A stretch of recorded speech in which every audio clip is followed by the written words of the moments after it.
The philosophical theory of the relativistic construct of unified being. There is a certain construct to your being. It is unified to the collective, but only due to you being you being an individual.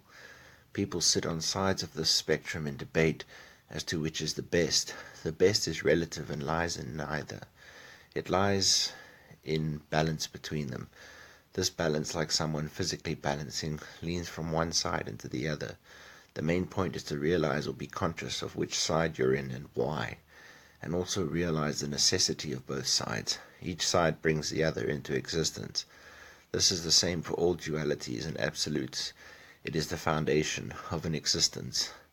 The relativity that is at the core of a being is the lower and higher self. The lower self is your emotions and carnal desires. It is also associated with fear and confusion. It is counteracted by your higher self, the self of reason and understanding of your mind. In conceptualization, the lower self would be the body or physical and finite, while the higher self would be your mind or intelligible and infinite. The ground between these two, or the moderator between them, is what is known as the soul or spirit. This is the eternal part of a being which only exists in the now and is separate from what we know as time. We are also connected to it, unified by it. It is what religious people perceive as God, except in this philosophy it is different to the religious understanding of what God is. I will try to explain further this understanding. God is a separate being who dictates life is filtered across the spectrum of all conscious beings. It is not separate but unified in all perceivers of existence. Our direct connection of each of our souls, the culminated association of all souls, is what comprises the notion of a God. Our facilitation to this is through our higher selves. This facilitator is known to the prominent religions of the world as their prophet. For example, Jesus said there is no way to the Christian God except through him. This is where one needs to transcend the limitations of one belief. You can extract a construct that is not tied to a specific belief. Although specific beliefs have really helped people, they allow for reactions by the lower self due to them being bound by the realm of the lower physical tangible self. There are many things I will touch upon that causes great conflict in the world today because of people investing in their lower self realities presented to them through society. The higher self is your own inner monologue of understanding, your mind, and increasing its depth of perception allows you to mediate the necessity of your lower self. The goal is not to completely transcend your lower self and reach what spiritual people refer to as heaven. The goal is to achieve perfect balance, where your higher self is completely conscious of what your lower self may be going through and why. You still need your lower self to go through the suffering of life because it heightens the joy of life. Once this is understood by your higher self, you feed the balance of the moderator of the spirit. It's not a journey upwards to enlightenment or downwards to despair. Once you see through polar absolutes, you ascertain the dissolution of the finite. Time slips away. There is only the eternal now and the perfect balance of the fully conscious being unified with existence through the understanding of the relativistic construct of these absolutes. One must remain human but know why. Why is the key to understanding. This reality is so sought after because of the mystery. The lack of knowledge into everything about existence is what drives it. If you can understand this, then you may not know it fully, but you will know why you cannot know. This will then ease the journey through it. Again, it is the polar absolutes of knowledge and non-knowledge mediated by the moderator of the why. In every factor of life one can see the construct of the relativistic polar absolutes and the mediator of balance between them. It permeates across all levels of reality and also dissolves all levels into the unity of a person's being with all else. The only reason you can be yourself is due to the countless and infinite other selves. It is a fractal pattern extending down into reality, but at its core is the relativity of a being. Basically all is one and unified, but the one concept that drove existence was the initial separation or defragmentation of that unity into a contrasting relative. The exponential compounding nature of its action spawned all reality as we know it. At the core of realization, though, is to know that you are you based off all else that is not you, and thinking that at a moment it was created in a specific instance is also futile, as I will explain. You see, you were never created from a finite point that we as humans understand. We are perpetually existing in an infinite moment. However, this infinite moment does not have what you perceive as a reality stretching on forever. The reality completely negates time and is in the perpetual now. It is like changing to higher dimensions while being subject to the dimension you inhabit. This structure permeates all concepts of reality, one of being infinite but being contained within the finite due to us existing within the finite. It is impossible to see because if you did, you would not be able to believe. Regardless of saying seeing is believing, you see, seeing is knowing, and the unseen is where belief is found, within the unknown. This is why you cannot know a God or religion, but you believe in it, proof without evidence. And seeing that evidence will perpetually remain unknown due to it perpetuating our reality, belief is a fundamental core of our being. Hence the huge masses who find solace in the religions of the world. But if you can understand this why of this process, you can fully transcend it. You would not be subject to any perceived attack of anyone on the foundation of the religion you take as gospel. This then frees you from the constraints of the lower self and allows the higher self to take more control and steer your spirit more peacefully through each life and on for eternity. In the world today, most people are overwhelmed by their lower self. It is the physical, materialistic nature of society. The focus on differing religions and races and genders and sexuality. There is this war between individualism and collectivism. People are being consumed by their relativity to others, to the construct they inhabit. They carry this into the realm of the intelligible and their concept of their God. Therefore they are cutting off the path to the higher self, and their spirits are not guided but wander aimlessly lost in existence. Hence all the fear and anxiety and despair in the world. Hence all the hate and crime and wars. Hence all the egos and I'm right, you're wrong mentalities. Hence the need to be right. This is all futile endeavors. There is a need for people to take a step back and see the construct they are trapped within, to transcend it and give control back to the higher self and not be controlled by this lower self. Then they will place their soul back into alignment with one another. One realization of one person's mind will affect another's until all is unified under the understanding of the relativistic construct of an existence. The culminative nodes of all selves would be unified as the God, which partakes in its own reality to know itself. This leads into my explanation of each and everyone's purpose, for the purpose must be explained at the highest level of a purpose for a being with unlimited power over what it would like to experience, if it would like to experience, and more importantly, why it would like to experience, which I will touch upon now. Imagine you had unlimited choice. You would probably choose an existence of eternal happiness. But would you know what it meant to be happy? Would you cherish that happiness? Or would you see that the ability to cherish that happiness is actually what creates and heightens that happiness? So you would realize you need to be sad as well. But how sad? Just a little? Or the more sadness and suffering you go through, the greater you cherish your happiness? Here is the construct of the relativistic, here is the core of the relativistic construct of the greatest polar absolutes of the good and the bad. Here is the experience any being must partake in, even a God. Here is where an unlimited being must impose limitations in order to exist. Here is why there is existence. But the purpose is even greater, because the purpose is to see the need of this construct perpetuating downward and upward, inside and out, around and within everything and all, now and always. Fractals implemented across all levels to the core of a God, or the unified summation of all fragmented souls in unison and unified under relativity. The theory of relativity in science was a groundbreaking realization. Part of this work is to transform science, or the deep understanding of the finite physical world, into a philosophically deep understanding of the infinite intelligible world. Because with these contrasting absolutes of the structure, everything is mirrored in the unison of existence.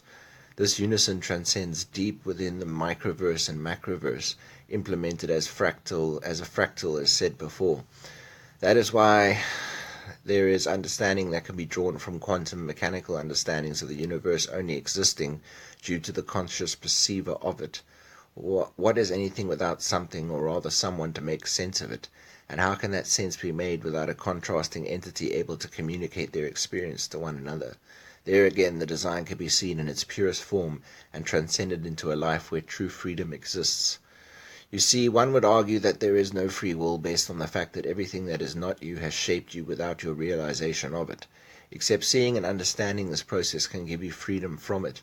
You will constantly have to mediate this freedom, and that exactly ties back into your purpose as a conscious being.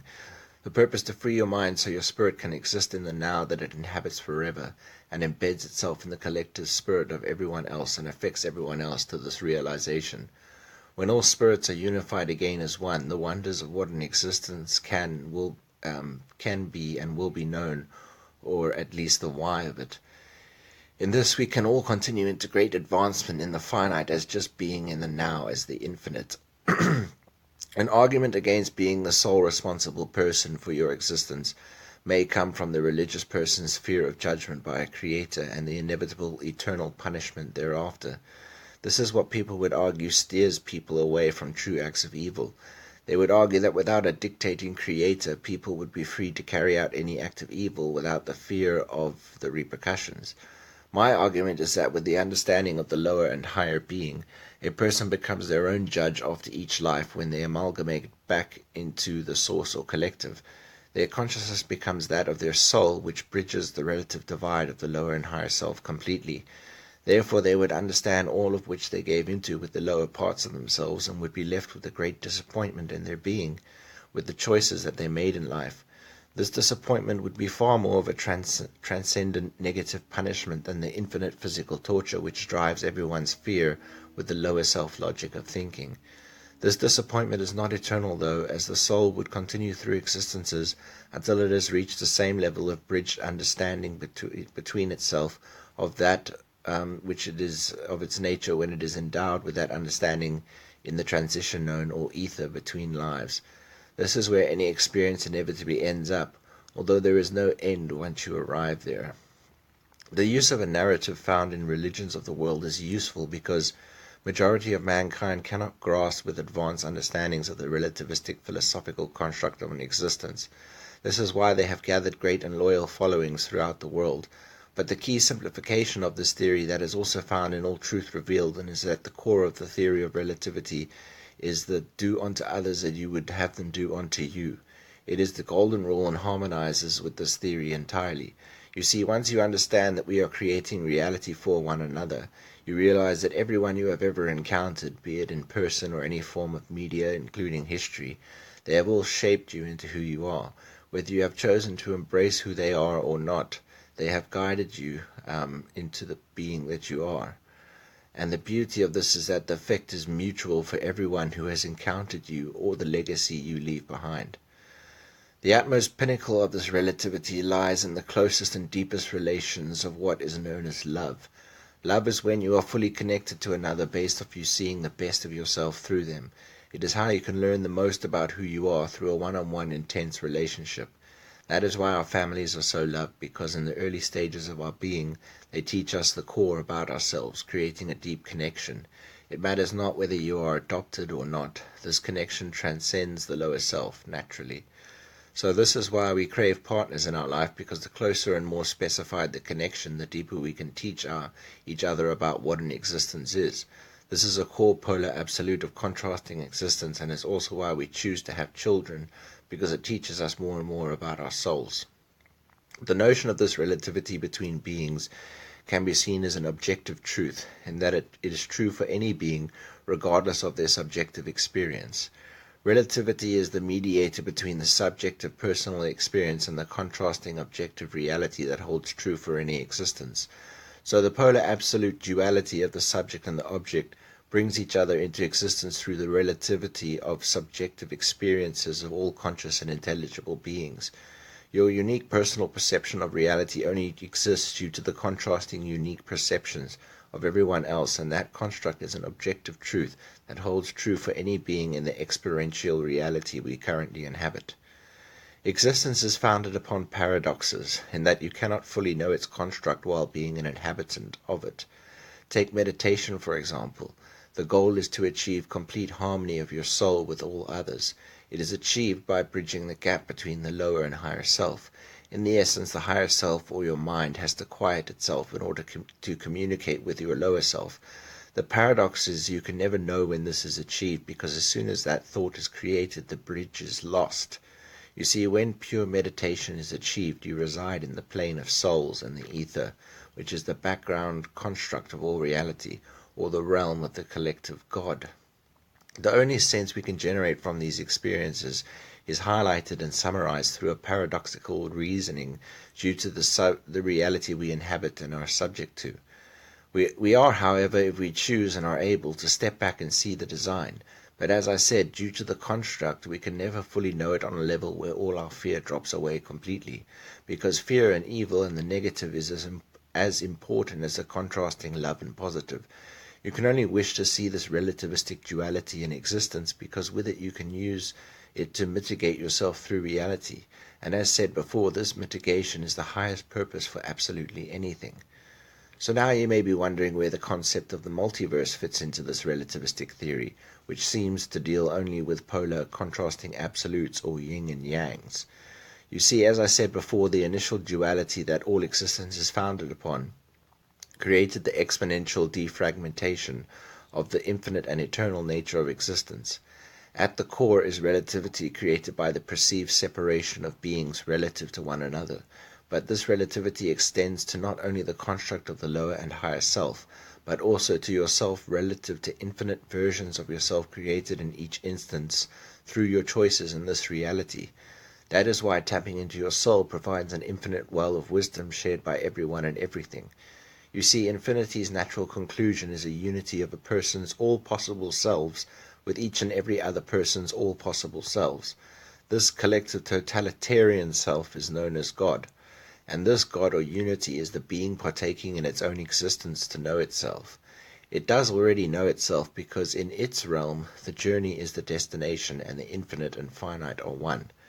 It can be said that every single person in all history and future already has or will have the eternal knowledge of this, and the multiverse just highlights the complexity which arises in existence bounded by relativity and time.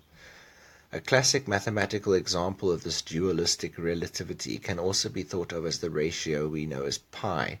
It is the ratio of the circumference of a circle, also understood as the cyclic and infinite, with the diameter of the circle, or the journey through cycles, and the finite. The ratio produces a number with a non-repeating decimal that, for all we know now, is endless and infinite itself. This can be philosophically understood as us journeying through this reality which seems finite and follows a time with a perceived beginning and end, but it is encased within an infinite cycling, repeating and never-ending construct of the reality of the ether, lying in unison with the reality we currently inhabit. As I said before, this is mirrored and extends as a fractal through all levels of reality, whether microscopic or macroscopic. That relativity, that ratio, that contrast is what an existence is. No matter what you are, it is what all is. So now more onto the path your specific soul must take. When your mind aligns with your lower self, it realizes all the necessity and effect of all your emotions. You may ask which dualistic self is more important, but as before, neither is, for they bring each other into existence. So in realization of this, you begin to see existence through the eyes of your soul, or your endless being, your God mind. This translates to you garnering a control over your emotions. The higher mind can rationalize to itself why you are feeling the way you are, and the necessity for it, and the pure brilliance behind all forms of emotion, the total and utmost appreciation for existing, and the want for this perpetual existence, and realizing the illogical nature of negating it. Here lies another question. If existence is eternal, what would it matter if a being took its own life? Well, you see, once you become so closed off to your soul, because you are at full mercy to your lower self, you continue on this path eternally. But in terms of the soul's language, that eternity is one current state in the now. So in the now, or path, there are only two options of existence. Either you are eternally out of sync with your relative being, or you are in sync with your being. And on the goal, the vast scale of all being, the goal is to be in sync with a reality. Because having this existence heightens it greater. It is contagious too. You may say then that to create an existence there is a need to throw oneself out of sync with oneself, and in an essence that is true, but that's just because it is a natural byproduct of being. In order to have what we have, there must be an opposite or negative to the positive. But just because there is a need for it, there need not be a want for it.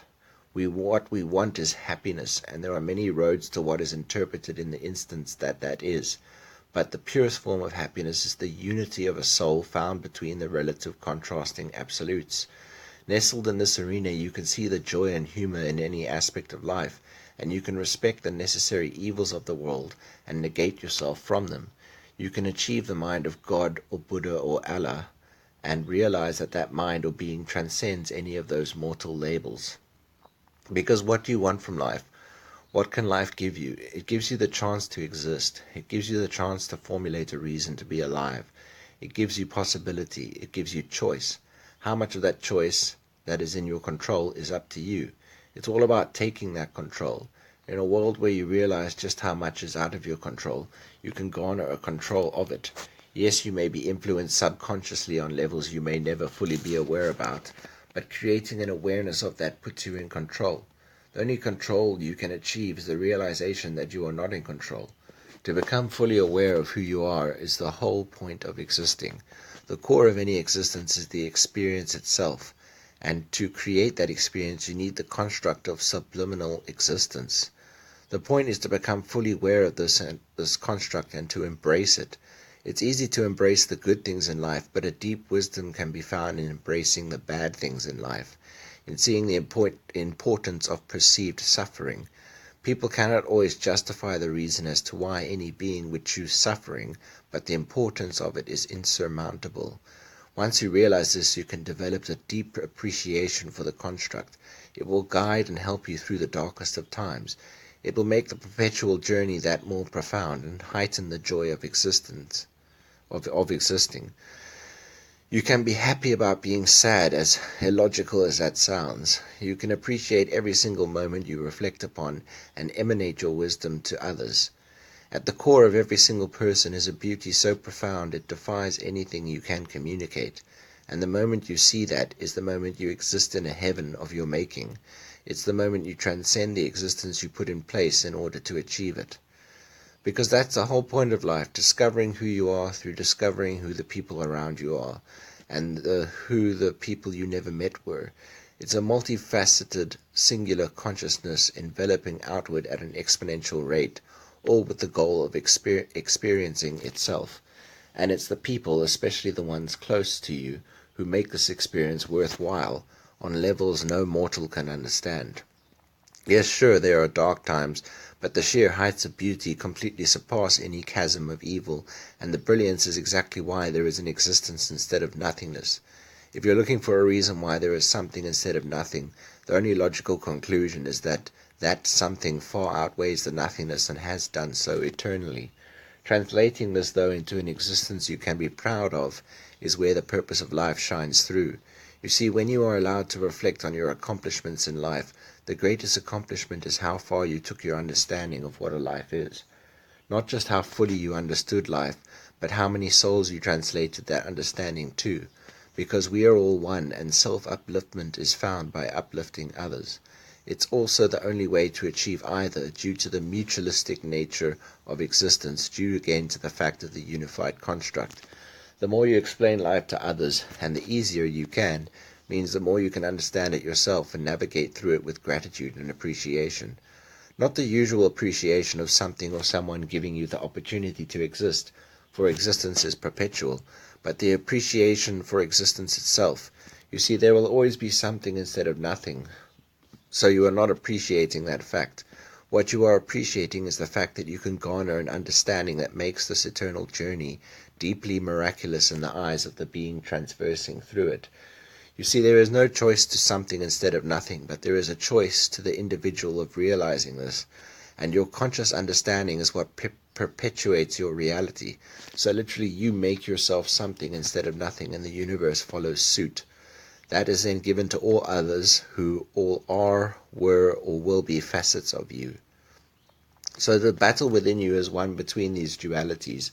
Both your lower self and higher self is battling for control. Either your emotions take control or your mind overthinks every possible scenario, and both lead you into states that are unhealthy if totally succumbed to. Again, here is found the key of balance, the balance of an attuned conscious state relative to the physical existence. You are able to travel through any mode of emotion with your mind realizing its necessity, given the circumstance of the reality that is presented to you. You cannot negate that physical emotion, but you can transcend it in using your mind.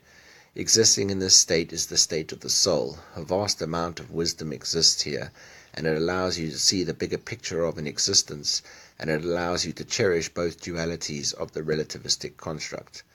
It will not always be easy to achieve this balance and put your deepened understanding into practice. Life will hit you with really low lows and really high highs. In the depths of the lows, it will be hard to conceptualize the reasoning of why existence is putting you through what it is, but it all grows you as a being. It makes the polar opposite so much more. For the other contrast when life is at its peak of joy is only as high as it was low when you were in the depths, and the ability to be fully aware when experiencing a polar extreme is the true goal of any being. This is what is meant when you talk of the God experiencing itself. You see, to experience you have to negate knowledge and implement belief or non-knowledge. This is what creates the ability to experience the polar extremes. But to be fully conscious during the extremes is what heightens the purpose of existing so immensely. You see, any being can throw itself randomly into a state of existence by creating a contrasting construct, but why it does is so important to be conscious of and understand. So during these highs and lows that the lower self journeys through, it becomes that much more of a challenge to use the higher self mind to be conscious of it. How is it used, you say? Well, it's simple. During the dark, low times, it is used to reason the necessity of what you have no choice but to go through. And in seeing this necessity allows you to get through it to the other side. It allows you to keep on existing, even though you always will, but allows you to cherish the negative, which is a deep and profound mode of being. But again, when you are on the opposite extreme of joy and happiness, the higher self allows you, if you become fully conscious of it, to truly appreciate it on a much deeper level. This is actually as difficult as cherishing the contrasting negative. So it all ties back into appreciation of the existence that will always perpetuate. To be fully conscious of where the balance is tilting, and in doing so to center it and transverse the eternal journey immersed in the realm of the God mind, and infect all other facets of you at the same time, the only time, the now. So yes, there are multiple levels to the balancing of the self. There is balancing between your lower self experiences, using your higher self to rationalize their necessity and create profound appreciation. And there is balancing between your lower and higher selves themselves, because you also shouldn't stray too far into the depths of your intelligible mind. You should not overthink to a level where you lose touch with the lower self, physical reality you inhabit.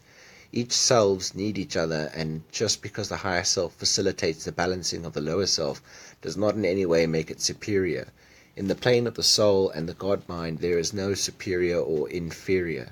That is not a concept that exists when you realize that everything brings everything else into existence. Yes, people may, in the physical lower self world of our reality, not be equal in the essence of the physical. They may not even be equal in the higher self mind. People can be more intelligent, stronger, weaker, etc. But in the realm of the collective soul, all of the unique contrast in creating our reality is at its core all equal. We are the same and equal by the mere fact that every single individual being is unique. Yes, unique in a whole bunch of physical and intelligible ways, but more so unique in its own relative conscious perspective of the unified reality. But it is exactly that unique contrast that allows for all others, and is thus made up of all others. Therefore, in that essence, we are all equal and one, but we must not then take note of how we are all unequal in the lower physical reality. One key of existing is realizing your weaknesses and building upon them. One key of the reality, as much as it is unified, is that there are infinite contrasting modes of existence. Realize your weaknesses and strengths, but don't let them define you, and use them to change the world in any possible way that you can, that steers it into a reality that allows all others to do the same. This is why I created these writings. It is my hope that what is said here can enlighten people into a frame of mind that transcends how the lower self world currently acts. If you can make people transcend all the silliness and profoundly stupid ways of existing, you can create an existence that all can be proud of. You can transcend the ideologies that people cling to and interpret through their lower selves, which are spawning all the acts of terror and violence in the world. You can make people transcend the physical reality of seeing money and power the sole goals of existence. Once you realize it's not all about this one existence and amassing all you can out of it, once you realize this is all eternal, you will see how futile and petty all humans are being on the grand scale of things. This then cancels out all hate and greed and what drives this lower self world currently. I can only hope I can contribute in some way to a world of transcendent individuals who live in peace and unity.